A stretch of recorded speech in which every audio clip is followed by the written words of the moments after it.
We can go live. Okay, and we are back with Lip Service with Lisa and Shareece. How y'all doing?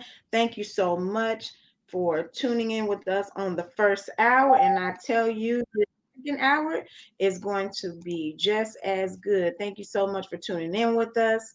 And like I said, we're back. So we talked about a lot, Shareece. We covered a lot in that first hour. Yes, we did. And I'm trying to share it. I'm so excited to talk with this second hour with Coach Vette because I know for sure where Coach Vette? I know for sure that is she still there? She got a lot to add to this situation. Okay. Yeah, thank you guys so much for coming back with us. And we are going to talk a little bit more about dating during the pandemic. We were talking about men and how men are a little more I guess a little less likely to heal after a broken heart than women. So give us that again, Coach Vet, where you were talking about men, how they get hurt in their early days and how that affects their dating life. Okay, so you broke up some. We got a little echo. Talking about how men in their early days, they get hurt and it affects their dating life as they get older. So a lot what we fail to realize as women is that men get hurt too. And they're not supposed we think that they're not supposed to suffer from any heartache and just because they went through whatever they went through. We think that I'm sorry, y'all. We think that men don't get hurt and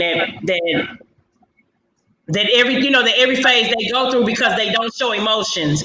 We don't think that has anything to do with what they dealing with in life.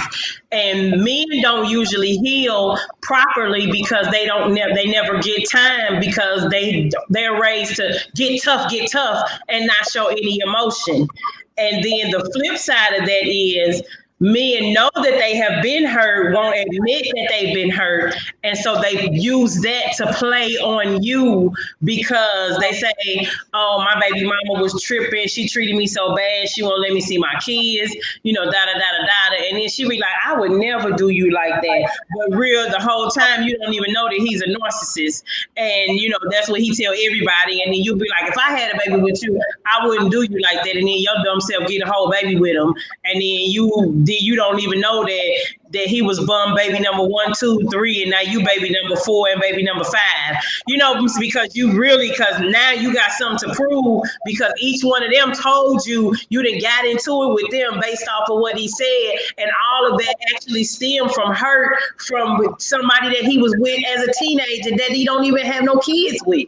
And so he's taking that and he's taking it from woman to woman, trying to fill a void but not admitting that the 16-year-old girl who he gave his love to but she broke up with him to date the basketball player, he didn't deal with that hurt then, and it carried 40, 50, 60s.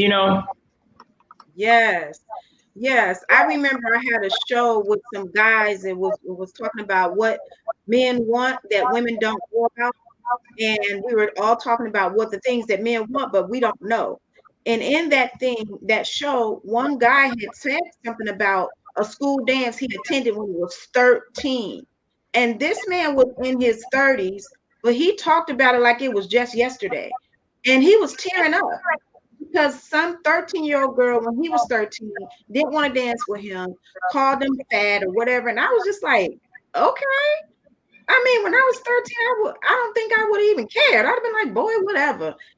I don't know. I just guess maybe they take it differently when they're young than we do. I don't know. That really blew my mind, the fact that he was still hurt over that in his 30s. It's something that happened at a school dance when he was 13. That was a real eye-opener. And that's kind of what you're talking about. Exactly. And he could have been bullied for being fat already. And even though, and this is so true, I've always been the heavy girl. I've been a fat girl, fat kid all my life. That was the way my father soothed us and pacified us. Was with food. Not that anything was wrong, but that's what he went to the store. You can have as many cupcakes and cookies as you want to. Eat all your food on your plate. You don't want to eat whatever you want to eat. That's what you can. And so people were that's the way we pacified. Even now today, the house with the best snacks is the house you want to be in. And so don't waste no food. that part. And our house was the house where all the snacks was at. Kids could be grown, but not too grown, but you could be grown and we could tell your mama how grown you was, but you was going to be, respectful, all of that in my real life. And growing up, somebody might try to cap right now, you old fat, something like that, say all of them things. And I'll be like, okay, now what else? Because I can lose weight, but you're going to always be ugly. You know what I'm saying? I mean, different things like that. But that right there was because that woman meant so much to him. He thought he had a chance. Some other people could have gassed him up. Like that whole scenario where he got teary-eyed was a result of whatever took place in that moment. And because it was so real, so hurtful, he could feel, he could, he's going to be able to tell that story from now on because he's never going to get over that hurt. And watch this, that woman don't even know that she hurt his feelings that bad. Right, because she was 13. I mean, she was 13 and she was probably doing what everybody else was doing. But watch this, Notorious Big came out and big boys got sexy and got popular. And, now it's a bunch of people that want a big boy that didn't want a big boy. And hey, to all the skinny girls that's not bigger than me. I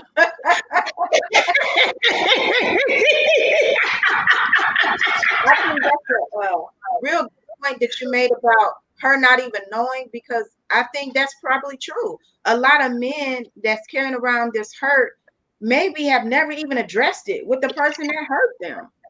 Right. So how can you if you never even deal with it? And you know what? And so to anybody that's listening, there's a book called The 4 Agreements by Miguel Ruiz. And I have the book and I have the workbook back there. And that book right there takes you through the 4 agreements in life, and it talks about 4 different stories and 4 different scenarios that we go through, in life. And if anybody needs that book, it'll help you with healing. It'll help you go through something. I'm actually one of those stories in the book, like, to be perfectly honest. And whenever I go to a place of giving up or, any of that, I go back and refer to those stories in that book. And the book wasn't written about me, but I felt like that he had been over my house with how candid. And you may be able to pull something from each of those stories, and it's not a long book. It's like 90 pages, but it's a great book. And so a lot of us don't know how to heal. And what we need to do is make peace with our past. And what you have to understand, I'm going to take y'all to church for just a few seconds, so allow me, please. You have to understand that we go through things in life and that nothing is wasted in the kingdom of God. And I have been through many things, back, forth, up, down, side to side. I didn't cut a corner and then cut across the Lord. The Lord took me I cut across the yard. He took me the long way. Because if he had gave it to me all the way, I'd have messed it all up. How they say, just blowed up all the money. They effed up the church's money. That's what I would have done. But yes, order the book. It's going to save your life, Gwen, and it is going to help you, and it'll also allow you to share and minister to the people. And when it's fresh, you can refer it back. And if you take from it, and don't get mad at the book, because when you get mad, that means it's something that you have to deal with, because we have so many things suppressed and buried inside of us. We don't know until we face with them, till we read them, the reality, or hear about them on the news. And so you get that book. But I lost my whole train of thought. I tried not to do that. Okay, so let's go. Holy Ghost. Nothing is wasted in the kingdom of God. And because he took me the long way, and I would have messed up the church's money if he had given it to me the short way, we have these things called lessons. And so we can look back on the book of Vette, the book of Shareece, the book of Lisa. We can look back on those books and we can be mad about the book that we lived, or we can take each incident that didn't turn out the way that we wanted them to turn out, and we can learn those take that to be a learning experience.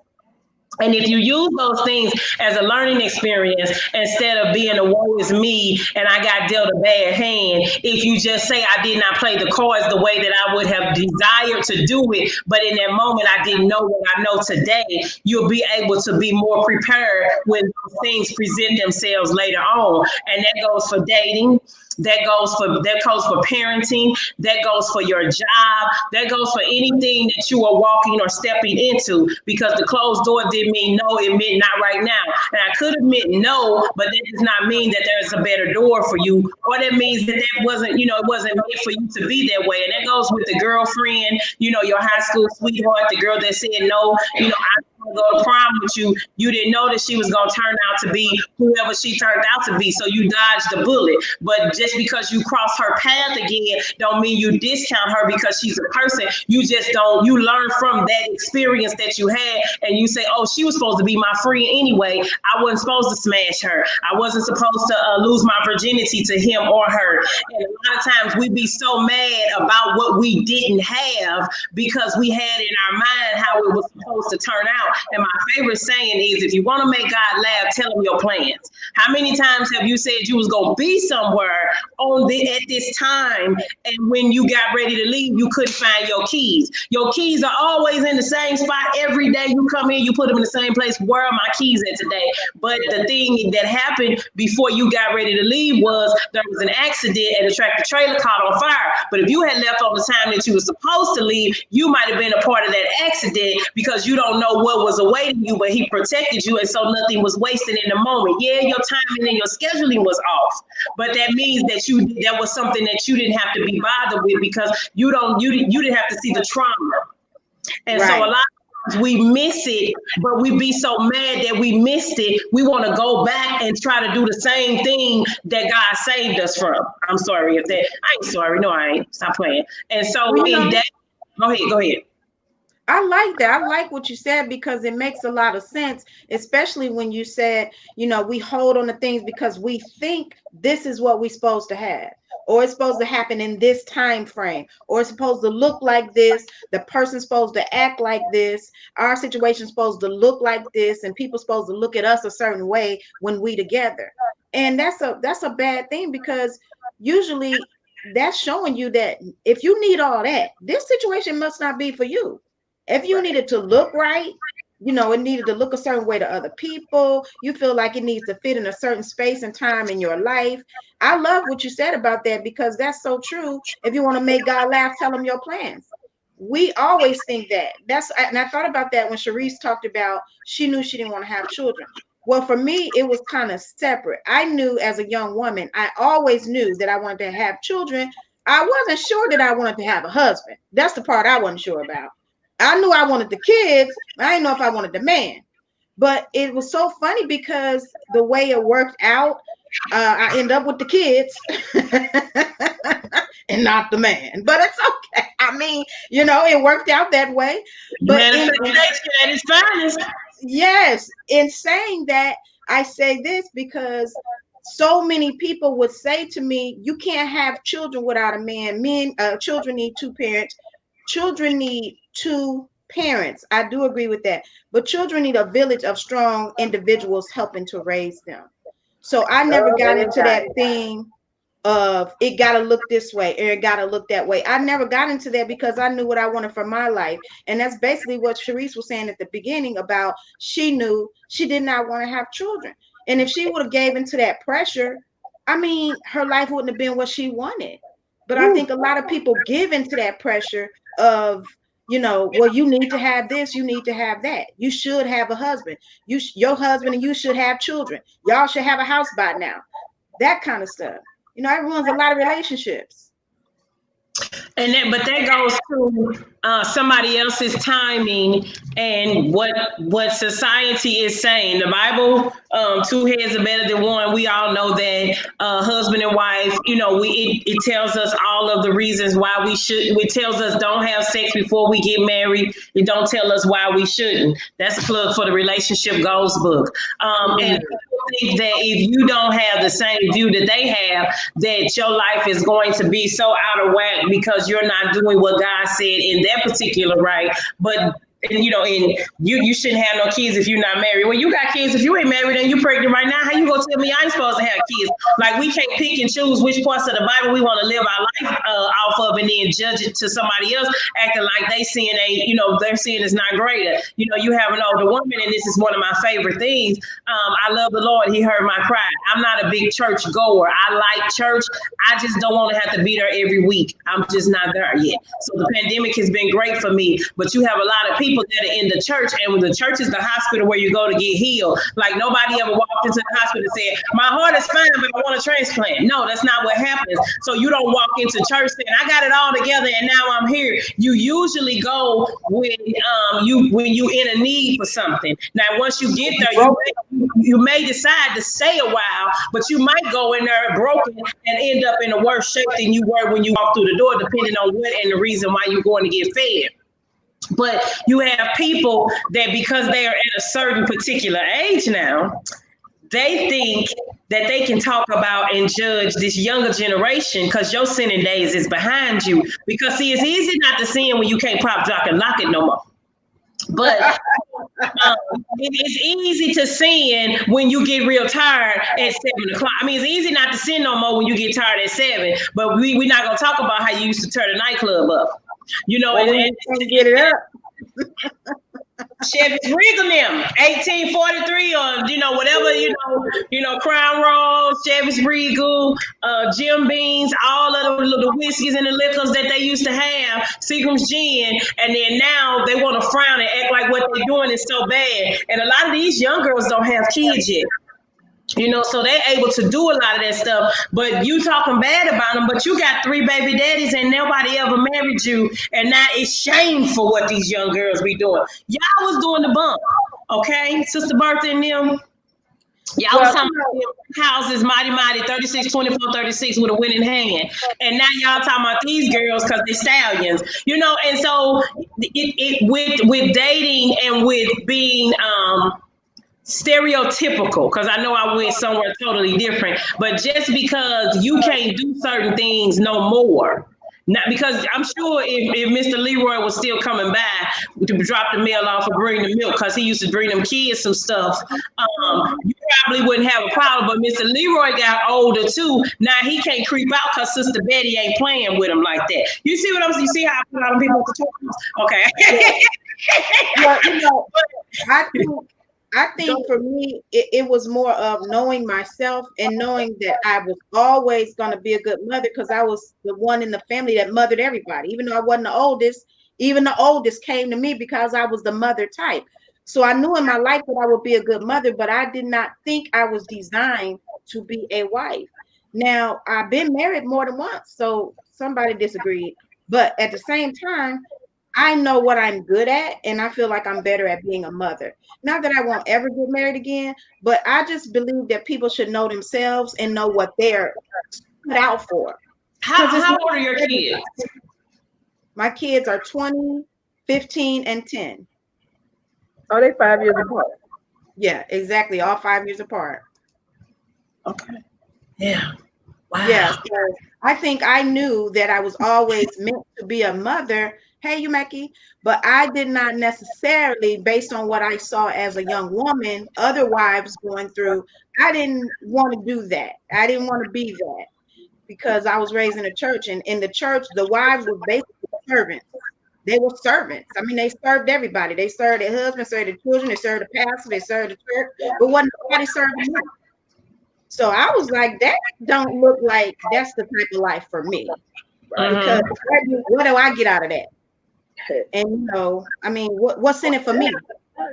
So for me, I just always knew my strengths were better suited toward mothering, which leads me to our next topic. Because in this pandemic, like you said before, Coach Vette, and you have said before, Shareece, this gives people opportunity to sit along with their thoughts, understand some patterns that's been going on in their lives, and see themselves a little more clearly. So for me, what I learned during this pandemic, I learned a lot, but what I really learned was I believe God was showing me that I suffered from Black Widow syndrome. And so what that is kind of like based on the Black Widow spider, how when they mate, they eat their mate. They lure them into their web and they wrap them up with the web and then they eat them. They kill them. They really basically devour them. And so in that, I was sitting down and doing some contemplating and praying. And I really feel like it was the spirit that showed me in my own life a trail of bodies, just a trail of mates that I killed. Not physically, but spiritually, killed their spirit, killed their hope, killed their feelings, a mental, spiritual, emotional death. And I couldn't deny it because I was that type of woman that was very seductive. I can get you and I can reel you in. I can pull you into my web. But because of my own bitterness that I didn't deal with, and because of my own hurt, I would literally devour you. I would hurt you. I would kill you because I was a verbal assassin. Anything that could come out of my mouth, I could use it to basically just kill the whole spirit and make you question your whole life. And I was proud of that because like I thought that's what I was supposed to be because I thought that was a way to protect myself. But when God showed me that about myself, I realized that is what was bringing a lot of bad and a lot of negative energy into my life because you do reap what you sow. So when you go out knowing that you're not healed, but you're trying to date people and you know you're not healed, and all you're doing is taking out your anger and your venom on the next victim. So the minute they disappoint you, or the minute they don't do what you want or need them to do, you basically kill them. You destroy them with your words. You kill their spirit. You kill their all hope in any type of love from you, and then you move on to the next victim. So that's basically what Black Widow syndrome is. Give me you guys' thoughts on that. That's deep. That's a good topic right there. Like, I'm taking all of that in. Like, wow, a bunch of dead bodies. Girl, Well, I'm gonna have to think on that one. even when you ask God to show you yourself, I am a believer in God. I'm on the fence on a lot of other things that church represents, but I know God because God always speaks to me. And when God show you yourself, He show you in full detail. Not only did He show me a trail of bodies in my life, He showed me a vision of skeletons in my closet, but my skeletons had meat on it. So basically, He's saying your skeletons ain't old. You got some skeletons in your closet from last month. you got some skeletons in your closet from a couple years ago. So your skeletons ain't even skeletons yet. So They before haven't decomposed. yeah, they got So meat they on the still on your bone. credit bureau. They still on your credit bureau. Yes. So basically telling me before you get on your high horse or your soapbox talking about what women shouldn't do or should do in relation to men, you have to address the whole Black Widow syndrome. You have to address how a lot of Black women, not just me, learn how to kill the spirit of a man because somebody did it to you. And so not only do you do it purposely, you lure them into your web because you know how to get them, and then you purposely kill their spirit. You purposely destroy them. Wow. So give me your thoughts on that. You know what? Well, I guess I can't say that I'm a part of that because I always try to uplift a man and try to make it uh, uh, a safe space per se, or when you come over here, this is gonna be your sanctity. I don't do a lot of arguing. I'm not gonna put up with a whole bunch of bull crap. We're gonna speak and talk about what it is, and if we don't, then it's not gonna be. Mm-hmm. So I can't really say that I've done that, but what I will say is if I realize or see that way uh, we're not things are not going about what they should be going about, I will pretty much I just drop the ball and walk away Mm-hmm. and move on. Like I'm over it. Like I've explained, I've expressed several times, and if there's no change, then I'm out of there. Like I'm not gonna sit around and try to dog you out or abuse you, and I'm definitely not gonna sit around and let you do that to me. So I'll just walk away.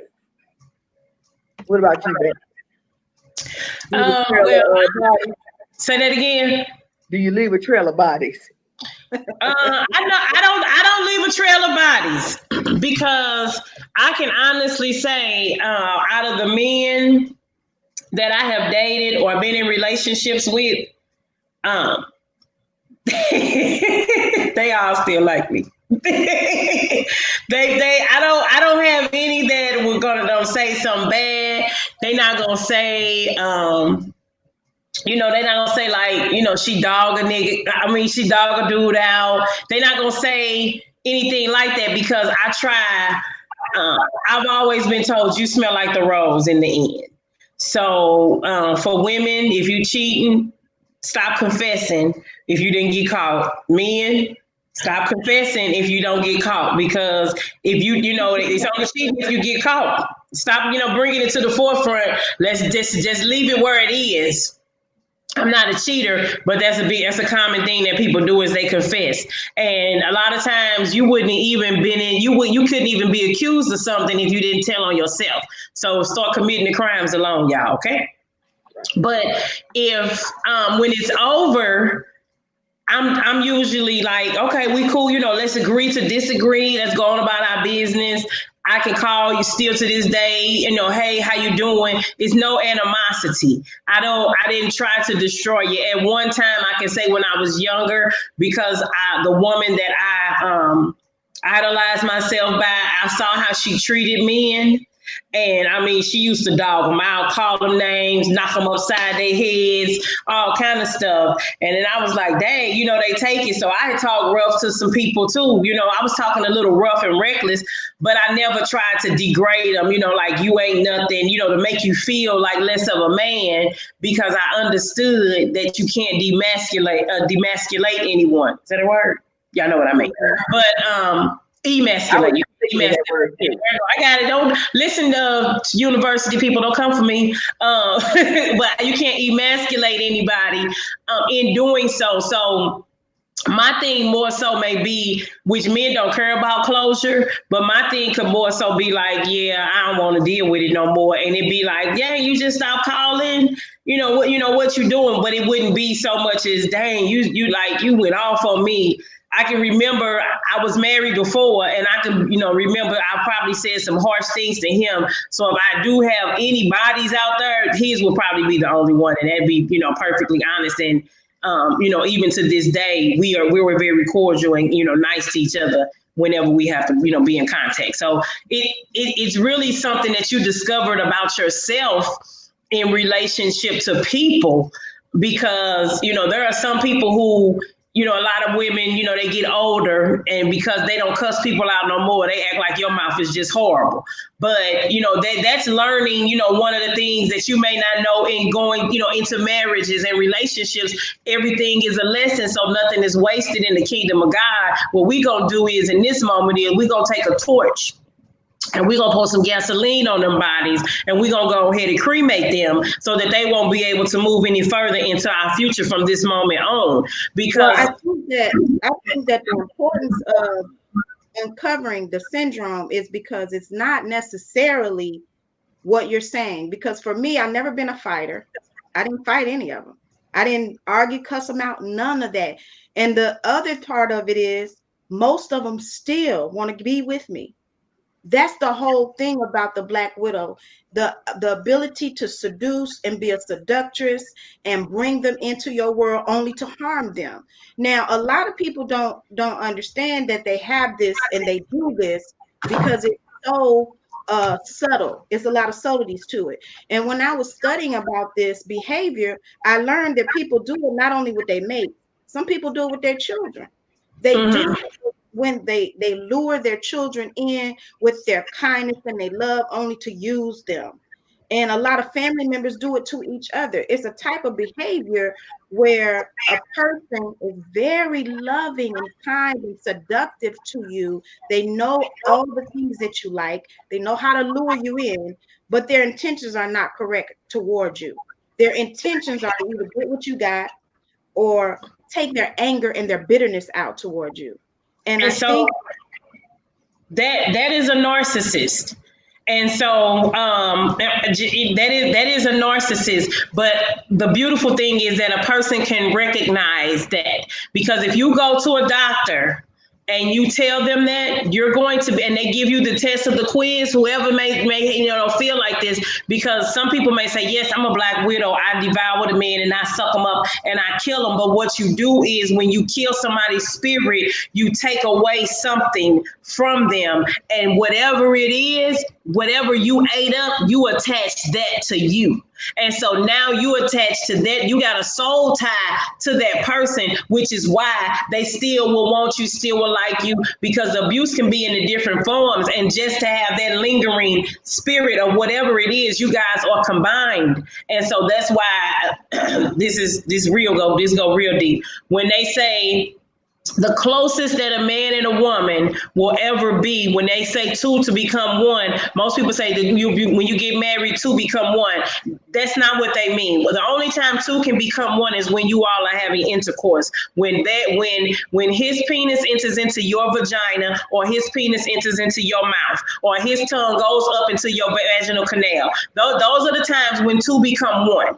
And in two becoming one, there is an exchange of bodily fluids. People don't think this is real, but this is real serious business. So that's why whenever a woman takes on a man's semen and it goes into her body, those little eggs, those little swimmers, they disintegrate into the body. They dissolve into her body. And so when she feels like, oh my God, he is with another woman, it's because she's taking on a portion of your spirit. Because we know that the sperm cells don't immediately dissolve. They don't immediately die. They may not go to an egg, but they go somewhere. Jumping up and down don't make them fall out. And then the other thing is, when a woman takes a man's semen and she swallows it into her body after she is pleasuring him. When you swallow something, you don't just swallow it, you digest it. Shareece, stop frowning. And when you digest a man's semen, now you take on his semen into the nutrients of your body. It goes into your stomach, and you take that into your body. And so you have those soul ties. So you carrying pieces of these people along the way, and don't nobody want to detox. Mm-hmm. So when you carry, so not only do you, and not you per se, Lisa, but so not only do you have bodies that are behind you that are buried in the closet, you walk around with these bodies. You walk around with a body count that's possibly unbelievable for some, and then some just could have one attachment and it'd be more detrimental than having 20 be tagging along with you. And so when you are healing in those things, you have to be able to identify it and not run away from it. And so that's one thing that a coach could, not me, but somebody, other coach could help you get through in your season. And so that's the other thing with a niche, because somebody may need a coach that's going to help them to be released from a spiritual demon. And so you need a coach that's a warrior. You need some coach that's going to be able to help you through it, but is a coach that's not convicted by the flesh easily, because they could also care, they may attach themselves to your spirit, and then they be back in the bondage that they were in, which leads me to say this in what you said. It could be cousins and all those people, because there was a such thing as a generational curse. And you don't know what curse has been placed on your family. And that curse has been, because you don't know how far it goes back. So if you look at your grandmother who smoked Cool Filter Kings and drank Cavassier on Friday night, then you hear stories about her mother who they said was a pistol, and she used to drink it too. You see a pattern going down, and then you say all of them fight when they get drunk. But then you don't know where that came from. And so it could be a learned trait, or it could be a curse that gets carried on from generation to generation, because it becomes a learned behavior. Yeah, I don't want to get too far off the subject, because that's a little different. Well, I'm just saying with the bodies. Yeah, but with the bodies, I just wanted to touch on that. But I do want to make a distinction, because I do know narcissism. That's not narcissism. What I'm talking about is not narcissism. It's a little different, because I've actually studied that as well, and I was married to a narcissist. So narcissists This is their whole modus operandi. This is how they operate with everybody.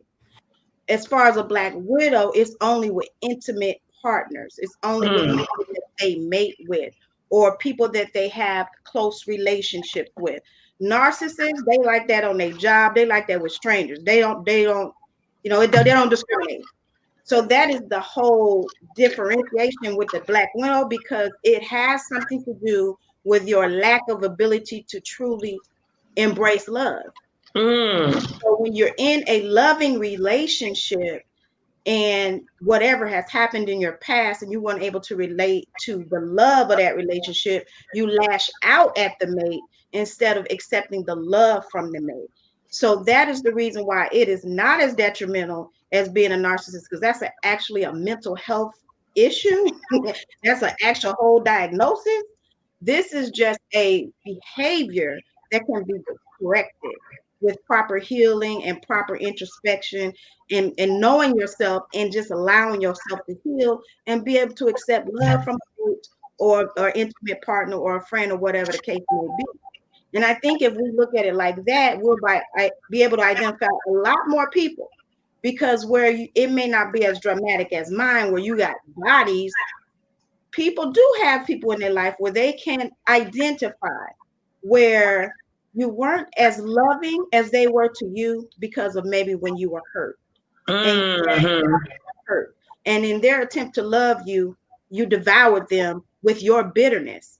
And that's the whole point of talking about it, because a lot of people, especially Black people, who don't usually seek help, who don't usually talk about their feelings or their issues or their mistakes or their past, carry around a lot of bitterness from trauma, from grief, from loss of parents, loss of family members, and don't really deal with those things and get into relationships with people. And who is the victim? The one that's closest to you.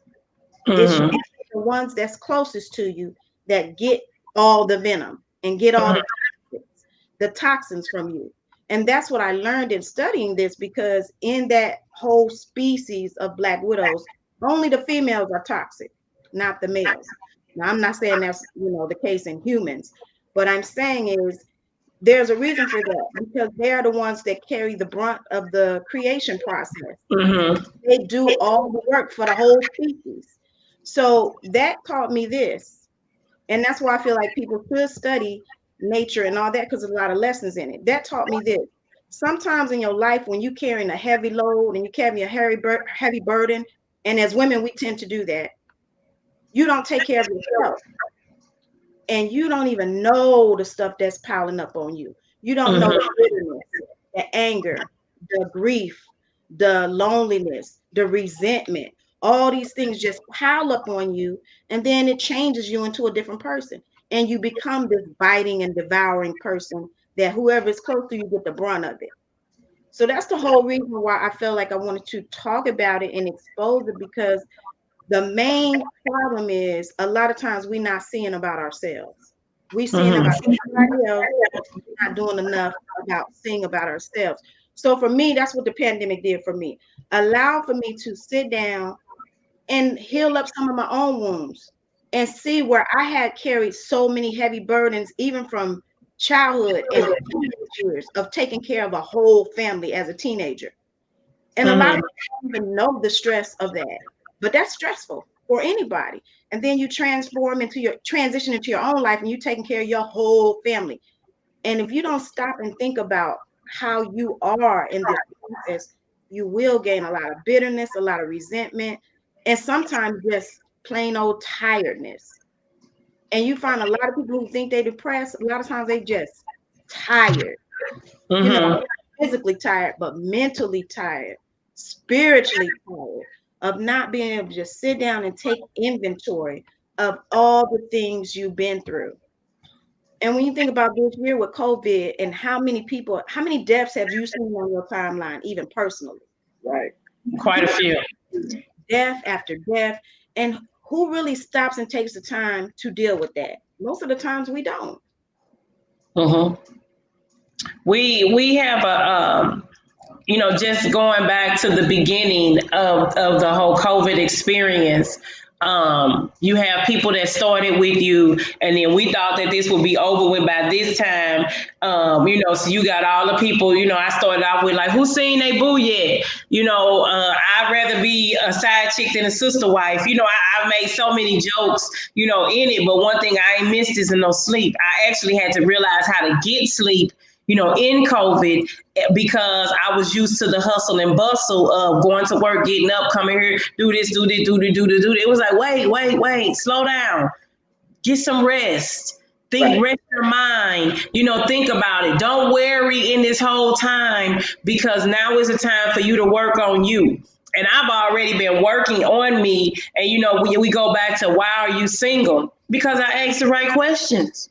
And so in the pandemic, now you get to re-ask those same questions of yourself based off of where you were. So it's, what do I really want? Where am I going right now? Am I doing everything, today to be better? And so, Shareece and I have discussed before, we when we talk about dating and, wanting to have a man, and then, we go to, or we prepared for one. And so in the season of COVID, dating in the pandemic, this is a great time to be preparing to date again. So that, a lot of women, we say, I got 100 pair of shoes and I got 3 closets. You ain't got nowhere for a man to come. So that means you need to be preparing to put some down payment together if you want to have a man, because you're going to want a bigger house with more closet space, because you're not going to be able to put your man in a small closet and you talking about he got to be fly. My man got to be fly. Well, all of his stuff ain't going to fit in the kitty closet. So, have you prepared to clean out your closet? Have you prepared to learn how to cook? Have you been on the University of YouTube? Or in this season, are you mentally prepared? Or are you over your baby daddy? Or do you want to date a man with? Or are you ready to date a man with small children? So in the dating in the pandemic phase, a lot of this time can be used for preparing for when we get free, to be able to move about the country today, prepare your body, get yourself swimsuit ready, don't eat the rest of the quarantine away. We ate up the first part of the quarantine. Let's exercise the second, let's get the quarantine weight off. And so, in the pandemic, and then I know we still got, we know y'all got y'all boos and stuff, but when your boo see you again, he'll be like, dang, girl, you fine. And then he been over here quarantined with her, and she didn't got mad, and he didn't actually gain some weight. So don't worry about what old boy was doing that you met at the beginning of the pandemic. Prepare yourself for what's coming next after the pandemic. Right. Okay. I can feel that. I can agree with that. Except for the whole closet space thing. I ain't with that. But you got it. So that means get your down payment money ready, because y'all gonna have to move into a bigger place. So that's how you ain't got to. But okay, so where your man clothes gonna go? You want them to be clean, or you want to just have? I'm just saying I can't be the one to do that. He'll have the down payment ready, or I'm gonna be where I'm at. Well, here, you know what? I'm gonna say this. We can do that as another show, but a lot of times we have the expectations, and sometimes we got to be able to bring it. So he may be able to match. He may have his expectations, and yours might be 10,000 more on the down payment. And we get ready to come to the table, baby. We need 10 more thousand. I'm gonna have mine in the bank because I don't want nothing to slow down our process. So that's why I ain't saying you got to put it all down, but we got to be the backbone when we get ready to go date after the pandemic. I guess I must leave that up to personal preference, because I put down the down payment in my first marriage. I ain't never doing that again. Oh, okay. Yeah, I'm not going to be the one responsible for the down payment. Oh, wow. So I will help with the mortgage, but I'm not putting down a down payment. If you want me in that house, you're going to put down a down payment. That's just the way it's going to have to be, because really I'm happy where I'm at. So, I mean, it's all in a matter of how bad do you want it.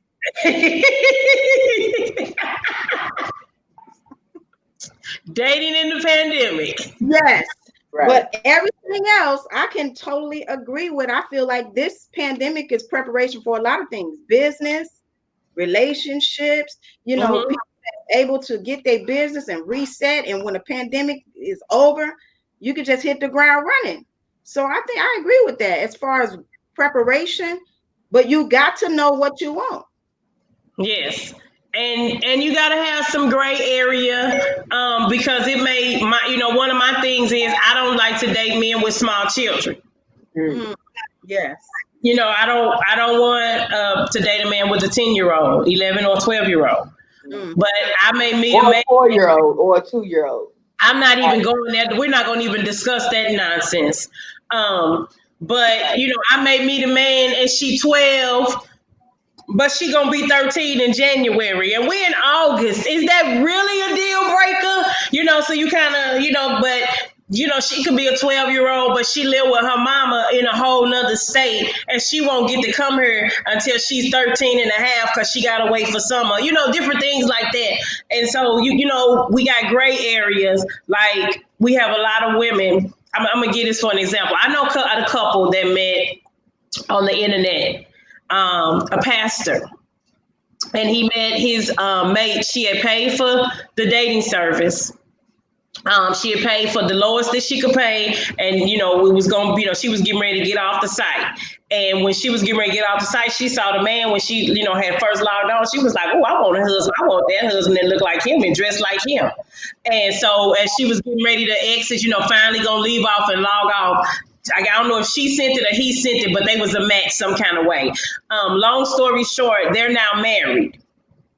And they've been married 4 years.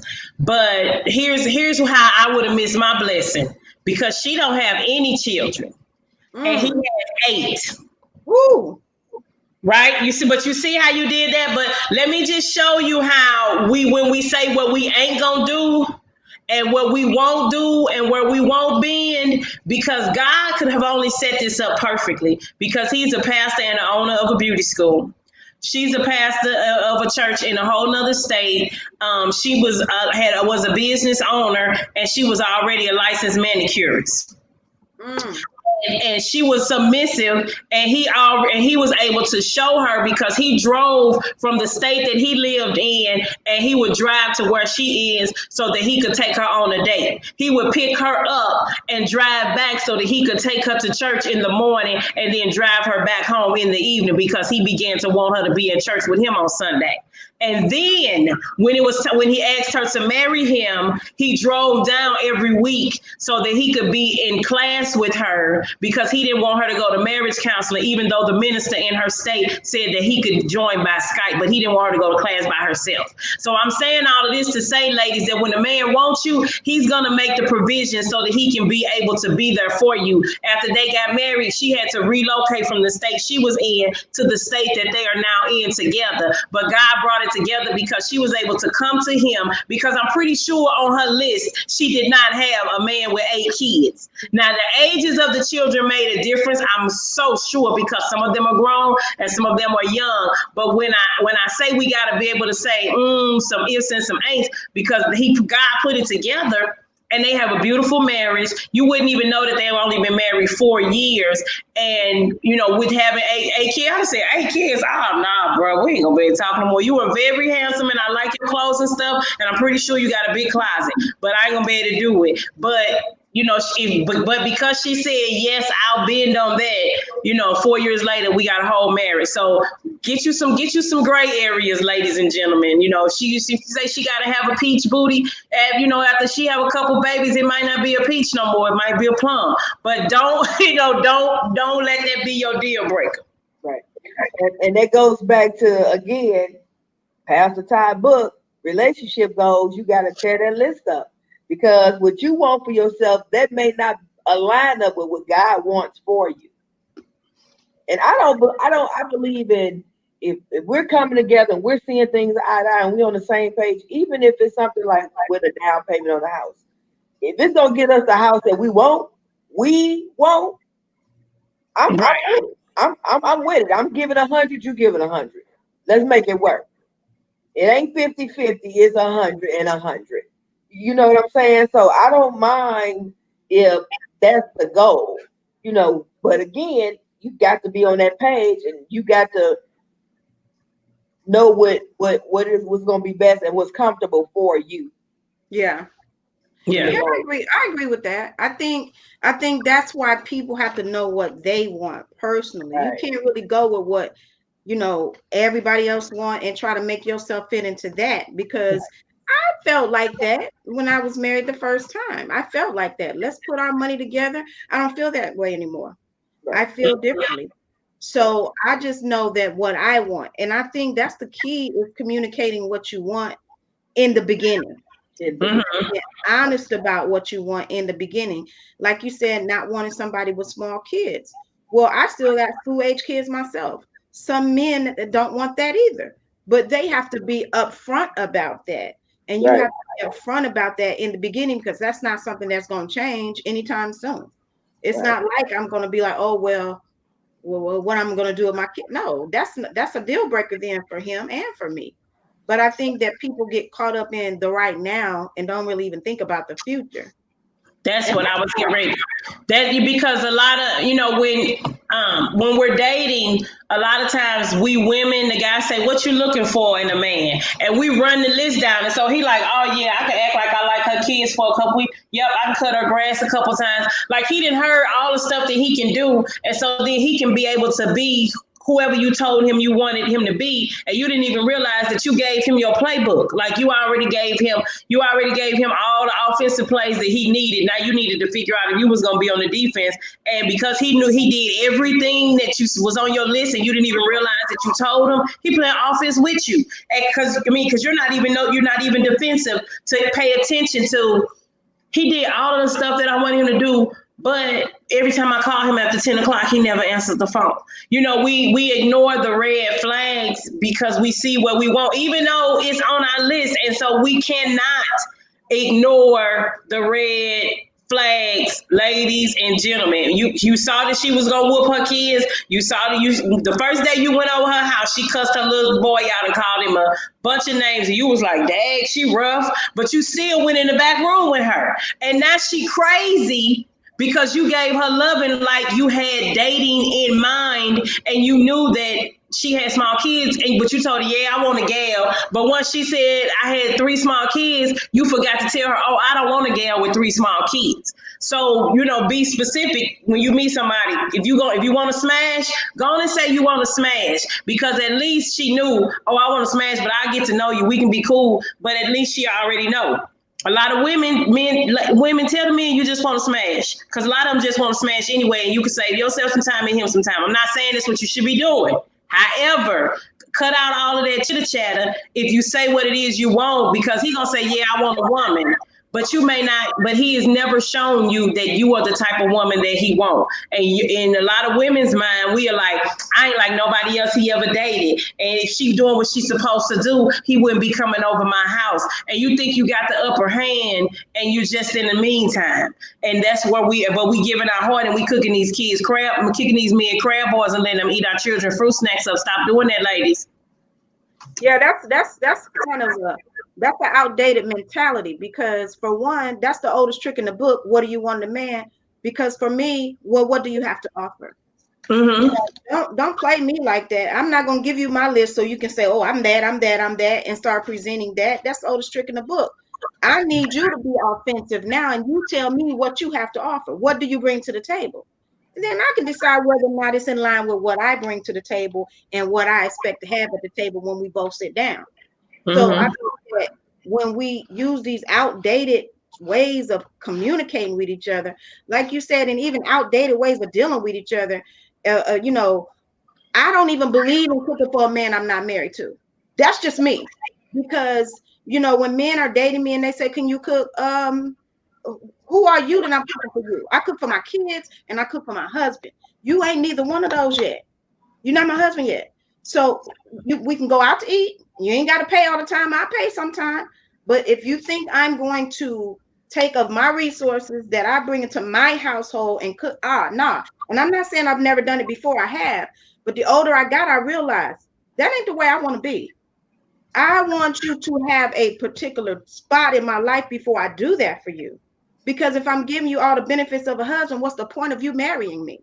If he I bought the want groceries and brought them over there, would you cook them? If he bought the groceries, no, I'm not going to cook for you if you're not. Yeah, I'm I'm cooking them groceries, girl. I'm gonna save some for later. What you I'm talking? not cooking for you if you're not my husband. That's just not my thing. Mm-hmm. Because I mean, and I'm not even that big on marriage because I've been married before. But if we're not in a committed, cohabitating relationship, I'm not going to do it. That's just one of my things. Now that ain't for everybody, but I let them know up front. I'm not going to do that because you ain't paying the bills over here. Now, if I ask you to do something that a husband do, are you going to do that? Are you going to pay these bills? Are you going to go and get my car fixed? What are you bringing to the table? I'm not putting all my eggs on the table. I'm just not doing it. I don't cook for men anymore either. I can remember the last man I cooked for, and I can remember exactly what I cooked, and I just stopped. I was like, "No, nah, I'm not cooking for men no more." You do utilize your resources now, but there are some that will bring groceries, and so if you bring groceries. And I'll cook. I mean, if I'm not gonna cook. I'm not gonna go to the grocery store, buy food, put the meal on the table. Like I'm not gonna do none of that. Not in this season. Have I done it before? Of course I have. Will I do it again? Yes, I will. And if you call me and say, "Hey, I'm gonna bring some fish over there. Can you fry some fish?" Yes, I'm gonna. Yes, I'm absolutely gonna do it. But I just don't. I don't have it in me. Like that's part of the dating process and wanting to do it. I dated somebody last year. He was like, "When you gonna cook for me?" And I was like, the first time we talked, you said you was cooking for me. So I'm still waiting on the banana pudding and some greens. Now Well, I got the banana pudding. I'm just saying. I'll compromise if we get in the kitchen and cook together. Now that I'll do. Okay, okay. If you say let's make a meal together and we're dating, I'm all for that because I feel like we both bringing something in, we both helping each other, we both are in service to each other. But if you think I'm just gonna go in there and cook for you and you finna put up your feet and eat, no, I'm not doing that. And I don't care if you do buy the groceries, but if you want me to come over your house or you come over my house, that's of course once we get to see each other and we both bringing something to the table and we both get in there and cook, I'm all for that.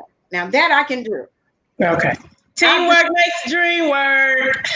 Yes, yes, but I'm not gonna do that. Like you said, I've done it before, but I'm just in a different season in my life. I'm not doing that. I'm just past that, especially when you're talking about taking from my resources. Oh, nah. Mm-mm. That don't work for me. That don't work for me. When you mentioned eating up the kids' fruit snacks, that struck a nerve for me. I was like, yeah, been Well, I there, don't have a small child, so they ain't eating up my kids' fruit snacks. been there and done that. Talking about Right. where some kids be eating. Using them kids' food stamps, buying them shrimp balls for that man, and giving he eating they Capri Suns, they little fruit snacks, they gummy worms, all that stuff. They sweet as fish. No, we don't do that. But anyway, I mean, this has been a really good discussion, and hopefully someone will take something away from this in dating in a pandemic. And, maybe it'll be helpful. Maybe somebody can find somebody out there. I really feel like this. During the pandemic, online dating got way more quality people on there because they ain't got no other choice. I mean, it's the only way right now because we're in a pandemic, it's social distancing. So it's more quality on there. That's just my opinion. It might not be. What's the better site? Because I deleted all the apps off my phone before the pandemic started. Because I got tired of how you doing, how you doing, how you doing, how you doing, how you doing. I don't know. I have been trying to figure that out myself. I know that Facebook has a dating application that is really not bad. I've seen some decent men on there, but the only thing is they don't talk to you. They just, what the heck? So why you on here? Right, I clicked this. We ding. I know you got a notification that we matched. I know I got the notification that we matched.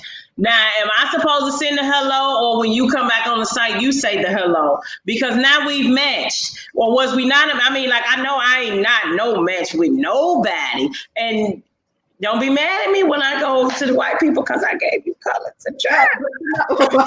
But the funny thing is, you're right. You'll get a notification, and then even if you say, "Hey, how you doing? How's your day going?" or whatever, then they'll say, "Hey," and then that's it. It's nothing else.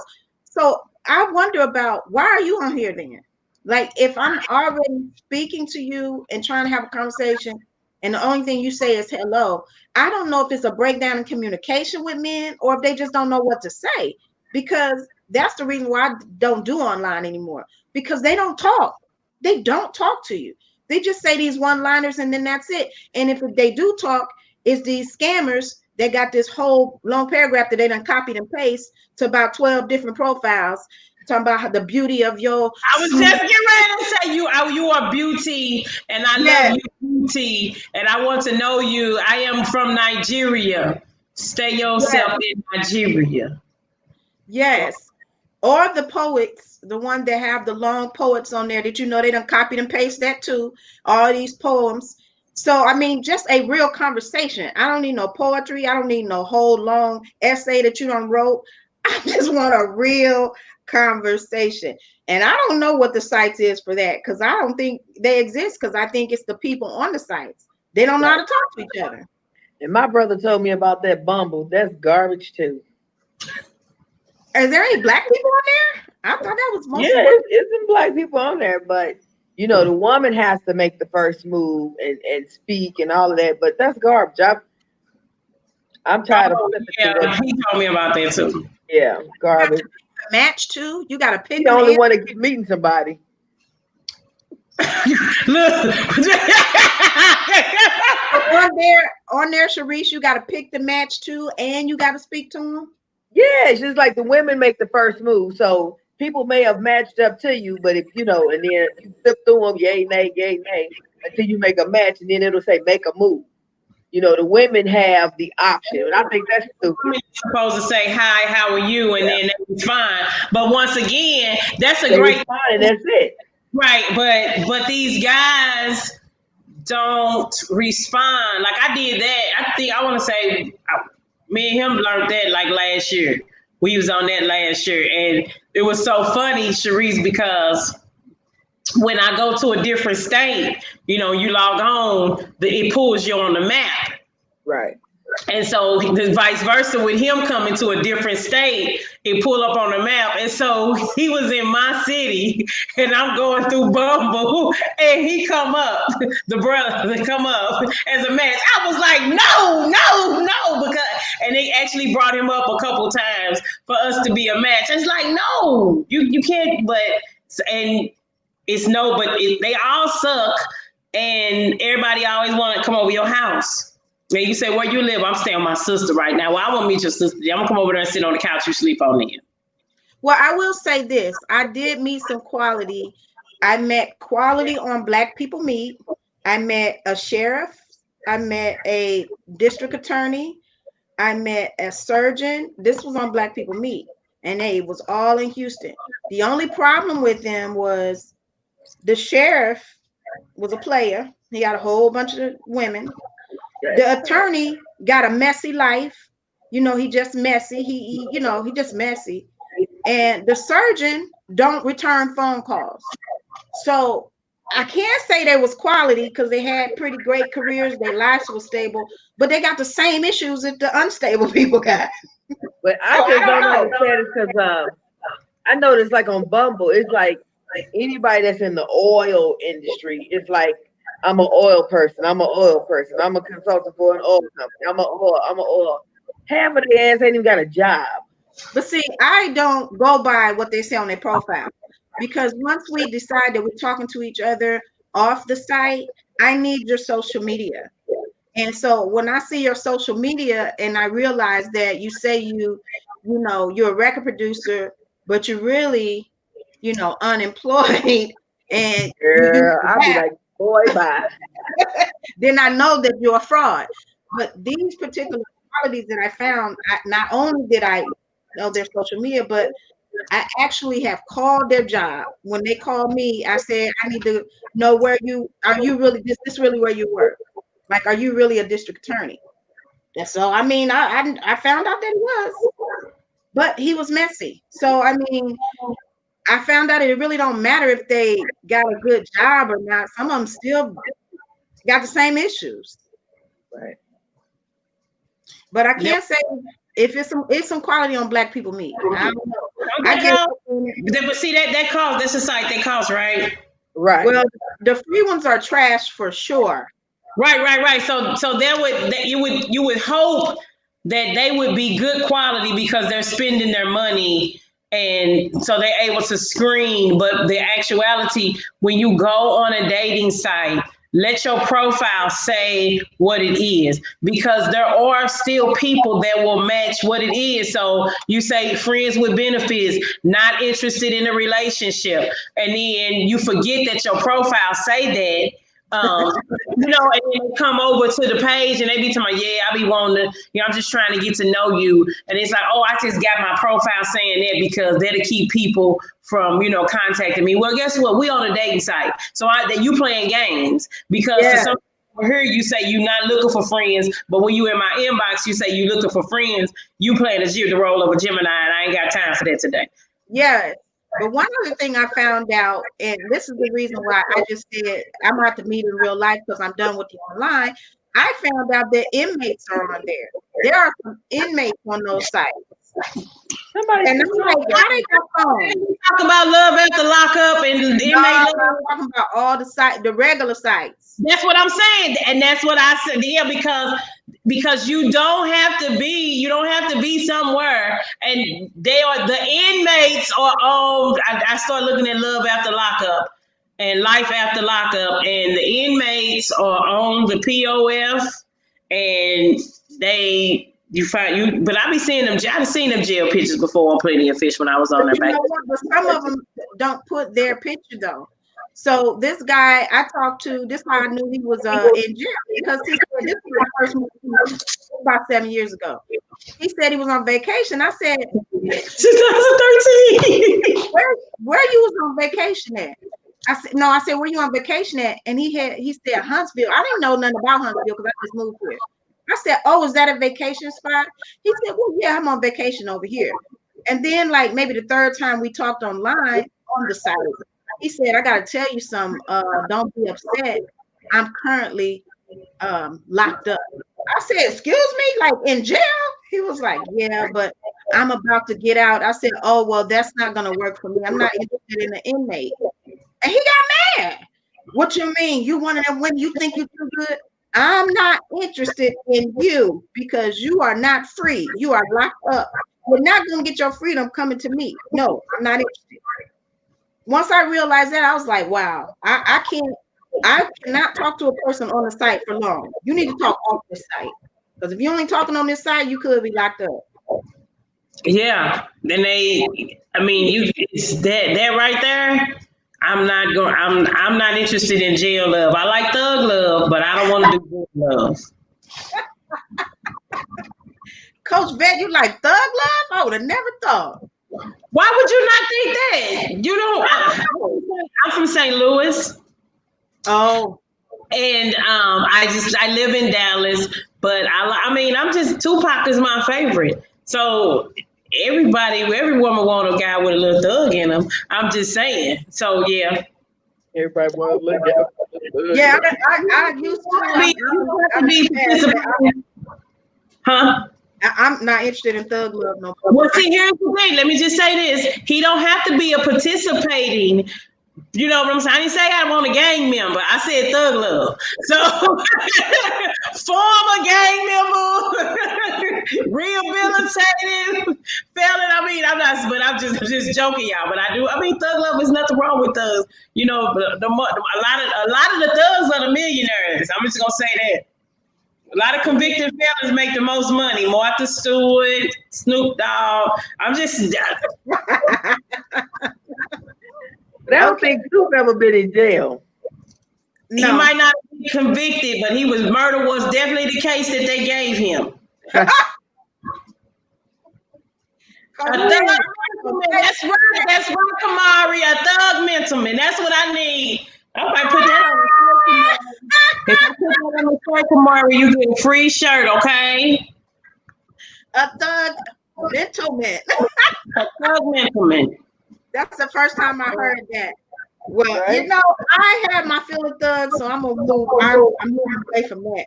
But if you a thug and you listen, holla at Coach Vette. If No, a particular type of thug. right on. Preferably with a CDL. That's what I'm talking about. Specific. Trick Daddy said, "Cause I'm a thug." I'll be specific on that because, just so y'all know, the people responsible for getting our products from coast to coast are probably convicted felons, and y'all ain't mad at them, and I ain't either. Hey, holla if you hear me, just don't have a hazmat. Oh my Ain't God. is that one? As long as they ain't messing with them lot lizards. Oh no. Oh, Not the convicted fellas that mess with children either. I'm not talking about y'all convicted fellas. I believe in second chance employment and relationships. Oh my God. I love that. We gotta have a whole nother show on second chance relationship. I ain't mad. You know what? That's really good because in all seriousness, some people do feel like throwing people away after they made a mistake. But that's not correct because you're right. It's some good people that's locked up. And honestly, a lot of people that ain't locked up could be locked up. They just didn't get caught. Just didn't get caught. So you are all convicted felon, but shoo, by the grace that God had gave you that night. Okay. So part. yes, I like that. We're gonna have to revisit that because that'll give some people some hope. Because in all seriousness, some men do feel self-conscious about that because of being judged and being made to seem like they're a convicted felon and everybody got that X on them and they feel like they may not be good enough. So I'm glad you brought that up. We're really gonna have to revisit that at another time. I know the time has flown by. We've gone over an hour already. Yes, it has flown by. I really enjoyed this conversation with Coach Vette. We're gonna have to have you on again, talking about specifics because Coach Vette, you can go off into a whole bunch of stuff. Just have us on here for 3 days. I told you it was gonna be good. I love it though, but I want to definitely revisit that, and that's something that we're gonna talk about because there's a stigma attached to that. And that's bad enough. It's bad enough when you come out of prison and you can't find a place to live, you can't find a job, now you can't find a woman. So I love that second chance relationships. We're gonna talk about that again. Okay. Any last words for our listeners, our viewers, Coach Vette? My thing is, I just want to let you know that nothing you have been through has been wasted. You are not too old. You are not too fat. You are not too skinny. You are not too tall. You're not too short to do anything that has been placed on the inside of you. If you are alive today, you have purpose. And the purpose is inside of you is what God has planted. And so I pray that you discover it when you wake up tomorrow morning. Thank Him for His grace and His mercy. And as you go out today, I want you to be bold and blessed on purpose. Walk in your authority and remember to smile. It's the universal language for hello. You guys have a great day. All right. Thank you so much, Coach Vette. Thank you, Glenn. She said she enjoyed the live today. Any last words for us, Shareece? You said it all. Tune in next Sunday because we got some hot topics for you. All right, and that's all I'm gonna say too. We will see y'all next week because we have went over our time. Thanks so much for tuning in. We'll see you next week. Bye. Okay.